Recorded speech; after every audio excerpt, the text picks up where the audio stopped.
આમ સંકોચ થાય કે પોતાના જિલ્લાઓ છોડીને બીજા જિલ્લાના પ્રવાસમાં આવે અને એમ કહે કે ભાઈ આદિવાસી વિસ્તારમાં વિકાસ થયો નથી, માંગરોળ વિધાનસભામાં વિકાસ થતો નથી, માંગરોળના ધારાસભ્ય સરકારમાં કઈ ઉગતું નથી.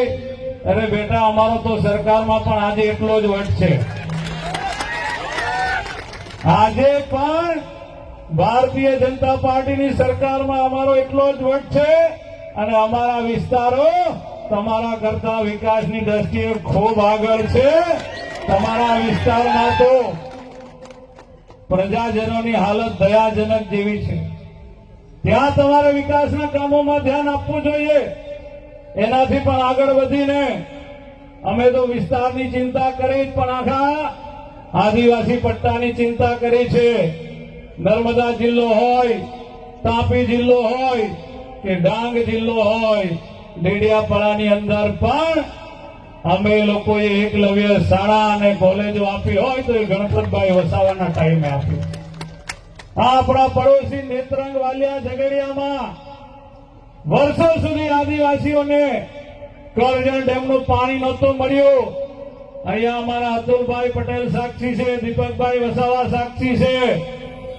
અમે વર્ષો સુધી લડત ચલાવી અને 450 કરોડના ખર્ચે કરજણ યોજનામાંથી વાલિયા ઝઘડિયા નેત્રંગમાં પાણી અપાવ્યું હોય તો એ ગણપતભાઈ વસાવાજીના પ્રયત્નોથી આવ્યું. સુરત જિલ્લામાં યુનિવર્સિટી લીધી નથી.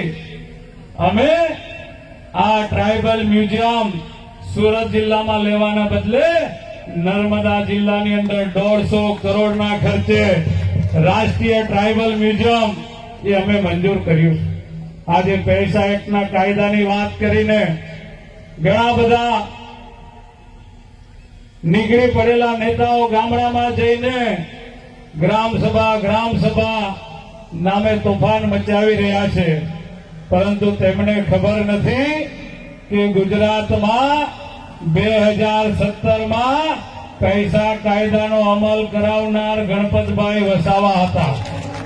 એક સાથે મારા આદિવાસી સમાજને 4600 જંગલની જમીનની સરહદો મંજૂર કરાવનાર કોઈ હતો તો એ ગણપતસિંહ વસાવા હતો. નરેન્દ્રભાઈ મોદી સાહેબે ગુજરાતના મુખ્યમંત્રી હતા ત્યારે વનબંધુ કલ્યાણ યોજના જાહેર કરી અને આજે હું ભાજપના આગેવાન તરીકે, ધારાસભ્ય તરીકે છાતી ઠોકીને કહી શકું છું કે વિકાસ કોઈએ કર્યો હોય અંબાજીથી ઉમરગામ સુધી આદિવાસી સમાજનો તો માત્ર ને માત્ર ભારતીય જનતા પાર્ટીએ કર્યો. આજે રોડ, રસ્તા, સિંચાઈ, વીજળી, આરોગ્યની સુવિધા અને બાકી હતું તો ભાઈઓ બહેનો ઉકાઈનું પાણી માંગરોળમાં 3 વર્ષ પહેલા આવી ગયું. આવતા મહિને તમને જાહેર મંચ પરથી આમંત્રણ આપું છું. 1100 કરોડ રૂપિયાના ખર્ચે આવતા મહિને મુખ્યમંત્રીશ્રીના હસ્તે આપણે ઉમરપાડાના આદિવાસી ખેડૂતોને પણ સિંચાઈનું પાણી પહોંચાડવાના છે.